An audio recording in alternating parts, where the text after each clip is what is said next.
talk, music, get it all. 24 hours. On West Africa Democracy Radio. 94.9 FM Dakar.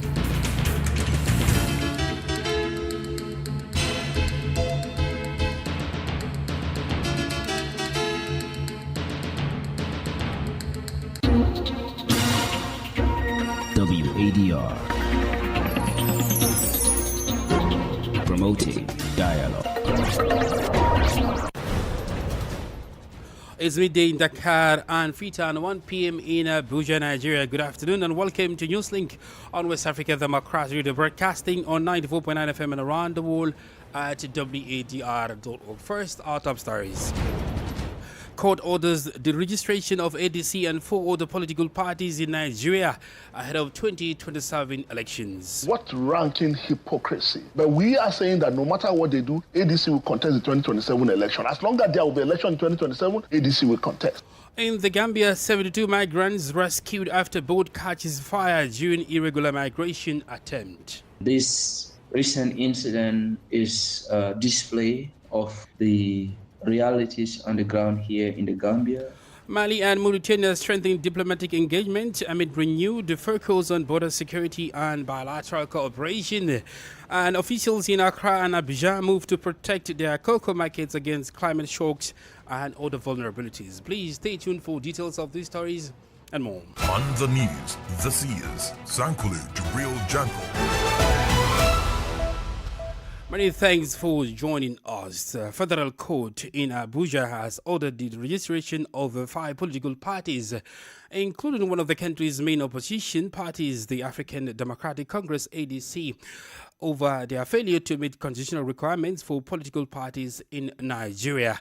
The ruling is expected to have significant implications for the country's political landscape ahead of the 2027 general elections. It has also sparked criticism from the ADC, which describes the decision as a threat to democratic participation. Correspondent in Abuja, Yechenu Saseti reports. The affected parties are the African Democratic Congress, Accord Party, Action Alliance, Action People's Party, and Zenith Labour Party. The court held that the parties failed to meet constitutional provisions relating to electoral performance and eligibility for continued registration. The suit was brought by the incorporated trustees of the National Forum of Former Legislators, which argued that the parties no longer satisfied the conditions required by law. However, the ADC has rejected the ruling. National Publicity Secretary of ADC, Bolaji Abdullahi, insists that the party had previously been certified by INEC. You will recall that INEC itself sent an affidavit to the same Federal High Court saying the African Democratic Congress has met all constitutional requirements for registration or electoral requirement for registration. So on what basis are they taking this decision? Abdullahi also describes the judgment as a breach of democratic principles, warning that limiting political participation could weaken Nigeria's multi-party system. What ranking hypocrisy that you will on one side just a few days ago saying that you are celebrating democracy, and a few days later you are actually engineering a process that will truncate democracy. But we are saying that no matter what they do, ADC will contest the 2027 election. As long as there will be election in 2027, ADC will contest. The court also directed that the affected parties should not participate in future elections, including the 2027 general elections. The ruling is expected to trigger legal challenges as the affected parties weigh their next steps. For WADR, Yechenu Sasitu in Abuja. 72 migrants have been rescued after a boat caught fire during an irregular migration attempt of Bunyadu Bolong in the Gambia's North Bank region early Monday morning. Authorities say dozens of people sustained burn injuries and are receiving treatment, while others have been transferred to a migration center for further processing.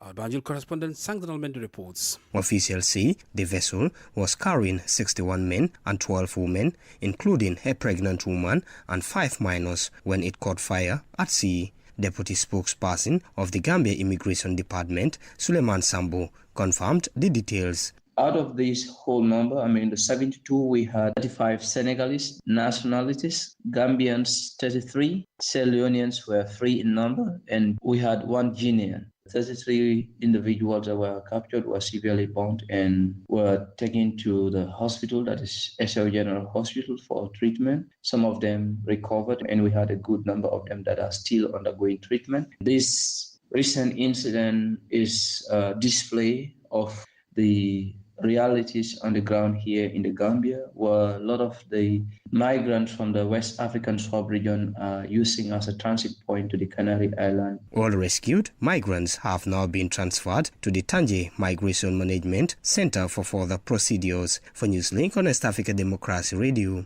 I am Sangdana Mendy, reporting from Banjul. Mauritania's Defense Minister Hanana Ould Sidi has been received in Bamako by Mali's transitional president, General Assimi Goïta, during a high-level diplomatic visit. During the meeting, the minister delivered a special message from Mauritania's president, Mohamed Ould Sheikh El Ghazouani, to the Malian leader. The visit comes amid continued security concerns along the shared border and ongoing issues over migration and cross-border movement.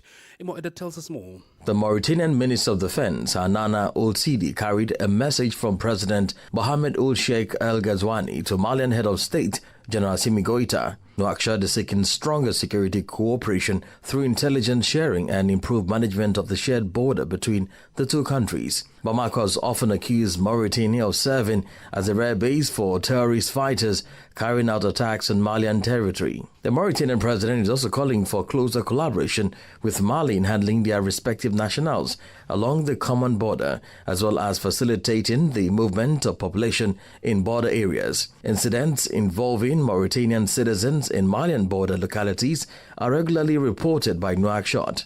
Some of these citizens are sometimes targeted during Malian counter-terrorism operations. In his written message to the Malian head of state, President Mohamed Ould Ghazouani also addressed the situation of many Malian refugees in Mauritania. They have fled violent extremist attacks in their home country. The visit of the Mauritanian defense minister to Bamako comes amid ongoing tensions between the two countries in recent years. Hanana Ould Sidi, the Mauritanian defense minister, speaks. It should be noted that Bamako and Nouakchott have consistently attempted to ease tensions and restore relations after each diplomatic or security crisis. Imo Eded with that report.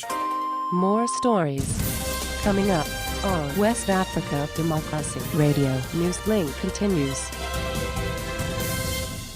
Now, talking regional and global trade, the ministers in charge of industry and trade from the AES Confederation are meeting in Ouagadougou to review the implementation of strategic orientations set by the three heads of state on economic development and industrialization. The ministers were also received in audience by Burkina Faso's head of state, Captain Ibrahim Traore, in his capacity as current chair of the Confederation. Veronica Anjai has the details. The ministers in charge of industry and trade briefed the president of Burkina Faso, who is also the current chair of the AES, on the progress made in implementing development directives within the confederal space. Moussa Alassane Diallo is Mali's Minister of Trade. Our mission is to promote industrial development within the AES region and above all to ensure the competitiveness of the private sector.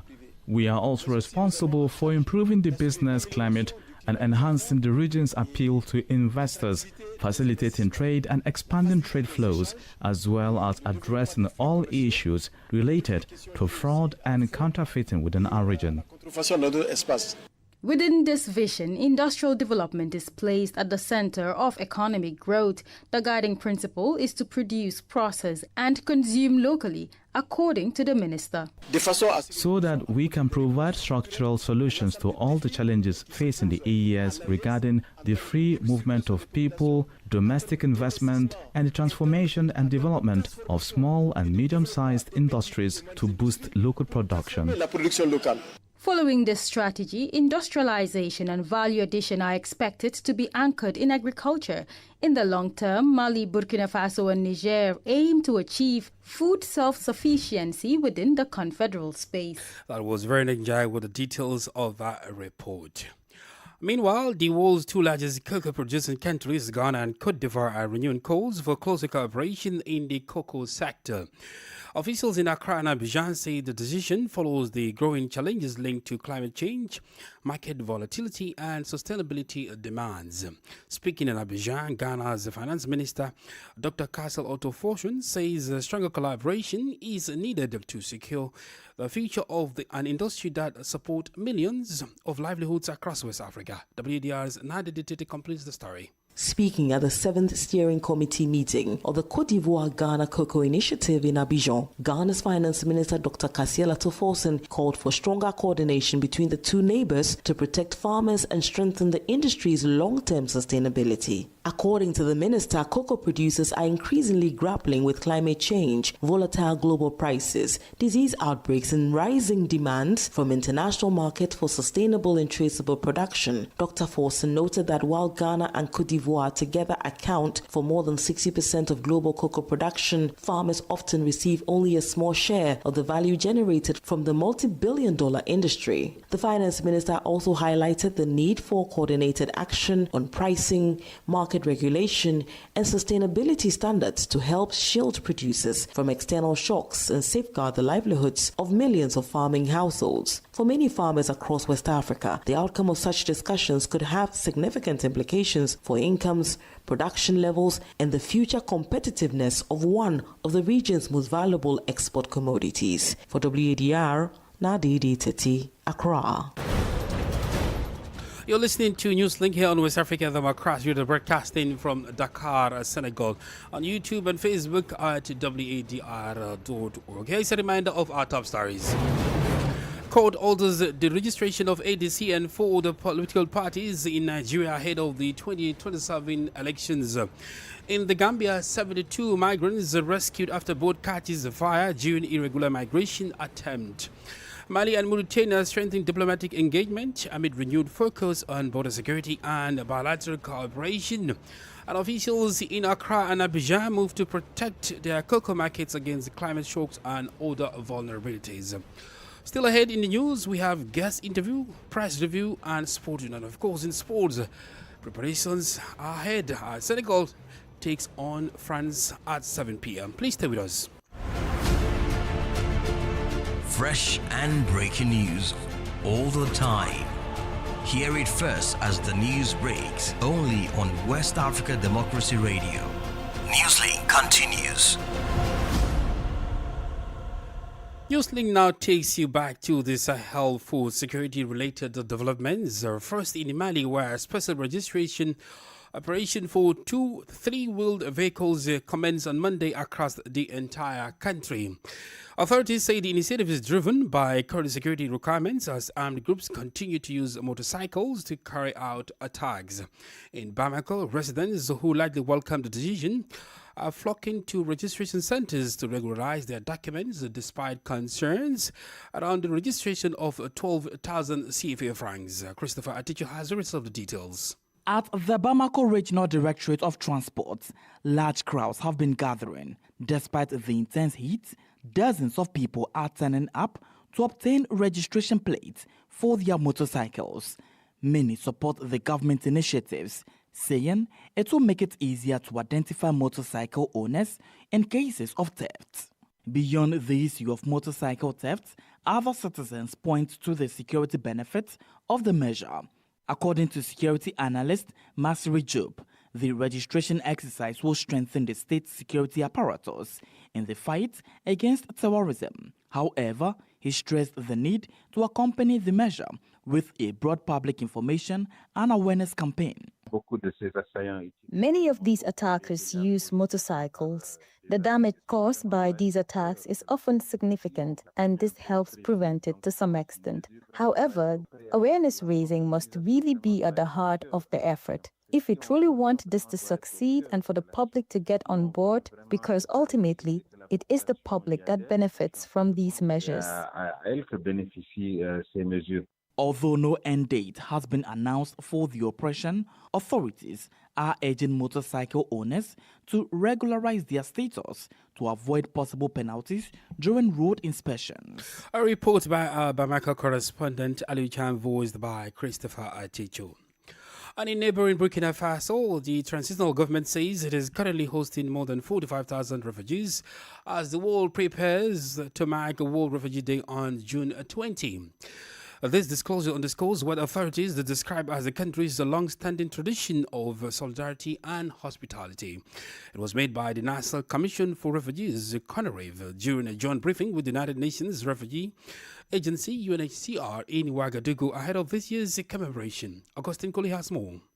According to CONAREF, Burkina Faso is currently hosting more than 45,000 refugees, despite ongoing security and humanitarian challenges affecting the country and the wider Sahel region.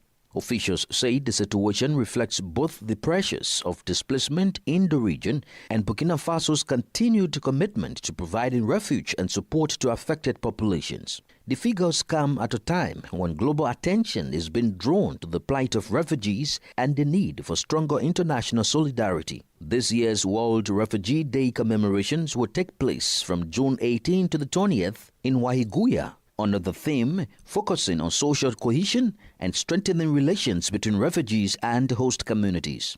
Authorities say beyond humanitarian assistance, emphasis will also be placed on the economic empowerment of refugees, with the private sector expected to play a greater role in supporting their professional integration. Augustine Coley reporting. This is the newspaper review. Stay abreast and find out what the top stories are in your country. This is the newspaper review. The newspaper review.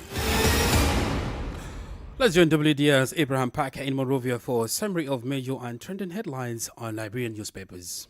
This edition features 3 local dailies. We begin with the Inquirer News paper with these stories. 16 honor Ebola watch, 21 days gone. Former National Public Health Institute of Liberia Director General Dr. Chris Dugbayan demands answers over quarantine travelers. That's according to Inquirer News paper. Performance-based award for judges and magistrates soon, Liberia's Chief Justice announces. And our next stop is Front Page Africa News paper with these stories. Will sumo fit lead to arrest of big hands? Is a question being asked by Front Page Africa News paper as assists airport security officers, VIP Executive Protection Service personnel on an investigation in U.S. 19 million cocaine seizure. Well, this development centers around the 19 million worth of cocaine seizure in Liberia. Civil society organizations and ordinary Liberians, as well as opposition, have been demanding a quick answer. Who are those responsible? And another angle of this story says, quote, subpoenas Rabas International Airport Management over U.S. 19 million cocaine bust, demanding the evidence. Our next and last stop is the Independent News paper. Education Standards Honor Scrutiny. Ministry of Education tightens graduation fees control. In picture is the Minister of Education, Dr. Jaso Jalai. The next one says, who brought in U.S. 19.2 million cocaine to Liberia? A question being asked as well by the Independent. And of course, this story is taking the lead in almost all of the papers, and it has been an issue of discussion. That's it for this edition of Press Review. And it's back to you in studio. Many thanks, Abraham Packer, for the Press Review from Liberia. Politics, analysis on major news, social matters, and all. This is A Guest.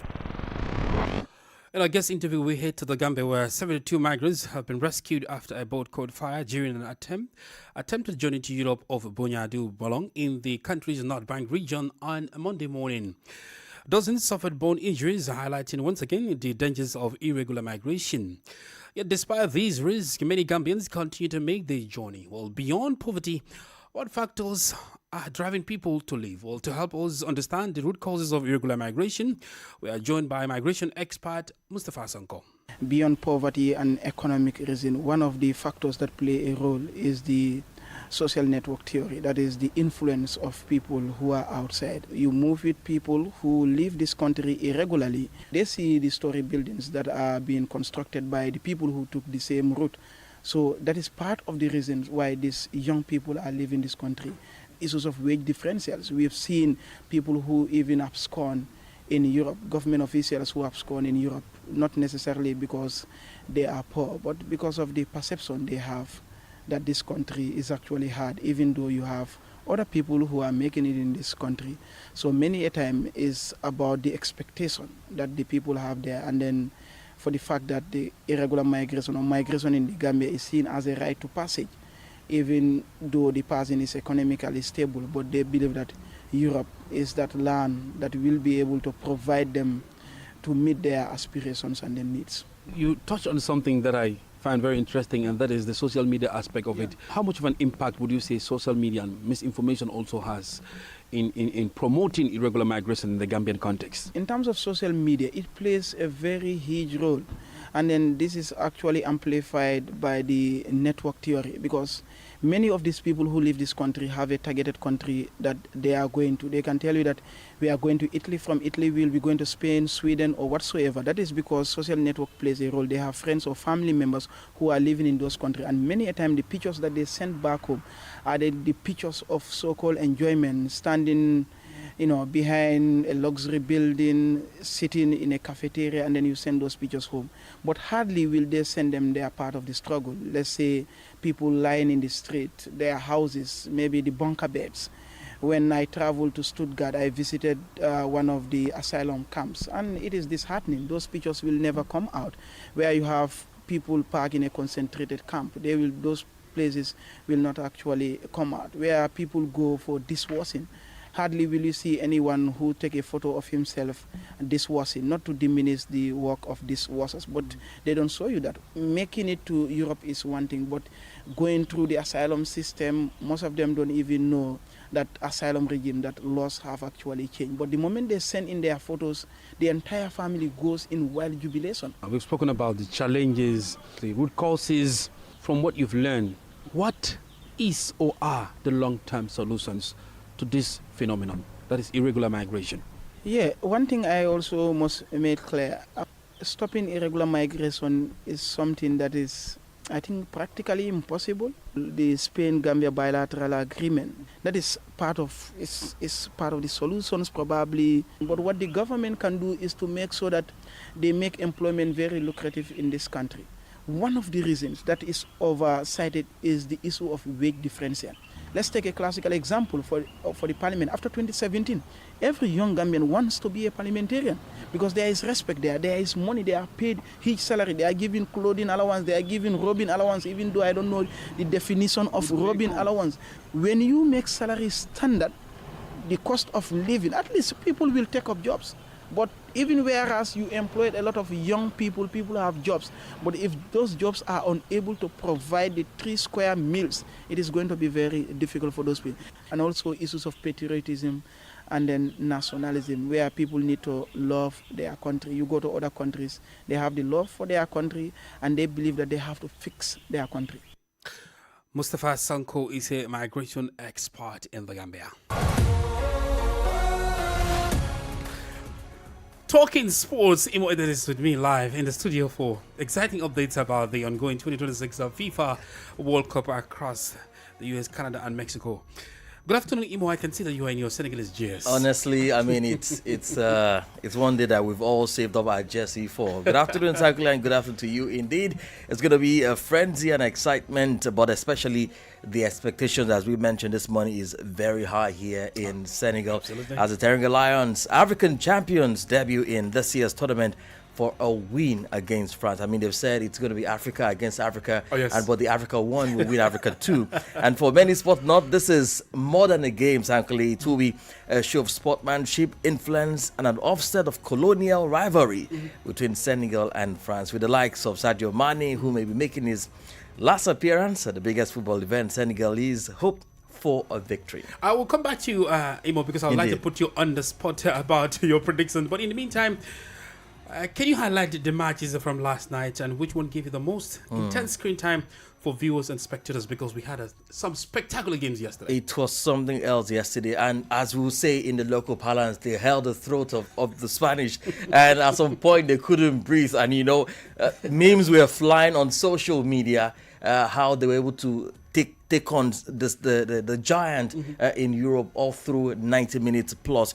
And of course, despite a poor finishing and striking front, they were able to hold the guys down. Good defense, bringing the game, with the La Roja to all draw. So, what can I say? I mean, Cape Verde, they proved that yes, that Africa can actually go far in this tournament. So far, I've been impressed. And looking ahead, Imo, West African hopes for a strong representation in tomorrow's fixtures as the Black Stars of Ghana take on Panama. That will be for tomorrow. And there are some interesting updates on that. Yep, tomorrow we're also going to wear the Ghanaian jersey, whether you like it or not. Some people are not happy that the Super Eagles are not there. Yes, but we will support every other African team that is there. We're hoping that Partey will be part of it. We understand that the authorities are, stepping up diplomatic effort to ensure that he gets a visa for the nation's opening match. And of course, we do have a sound. The Foreign Affairs Minister Samuel Okejeto Blakwa speaking. We are appealing to the government of Canada to review their decision.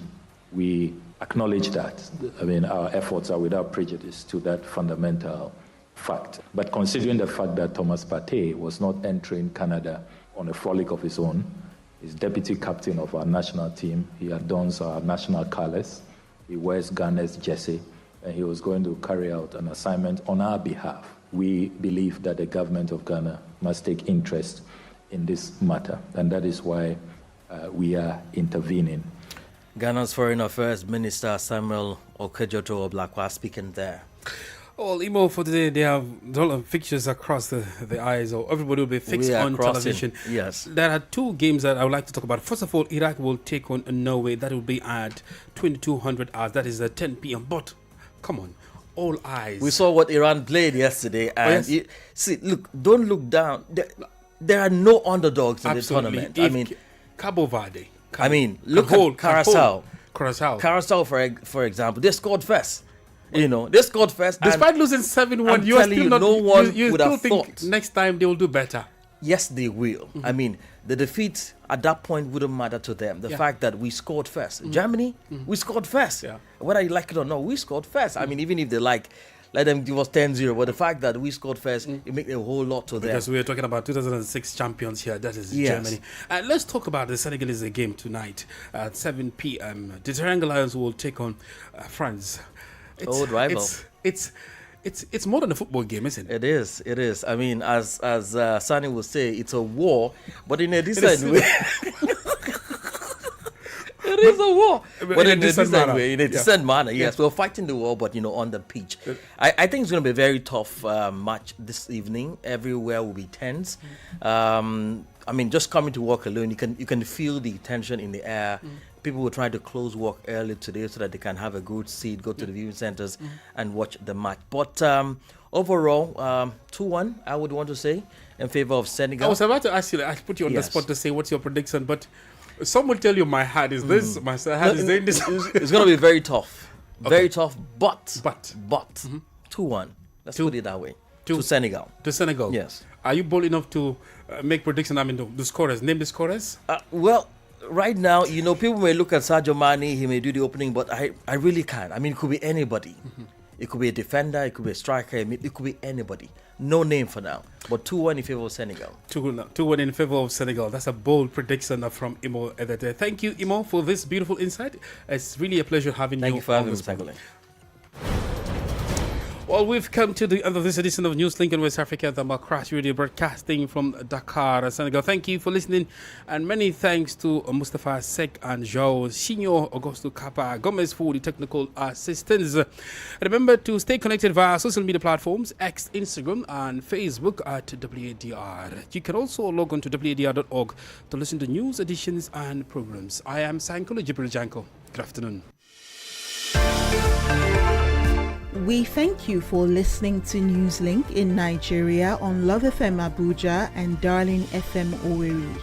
In the Gambia on Hot FM Banjul, Hilltop FM and Veritas Radio in Serekunda. Thank you for listening on Alternative Youth Radio Lofa County, Liberia, Radio Kegaman in Nimba County, and DCN Radio Riverses County. A big thank you to Radio Baft FM in Sierra Leone for listening, and in Ghana we thank Radio Pad in Damango and Royals FM in Wenchi. Thank you all for listening to Newslink.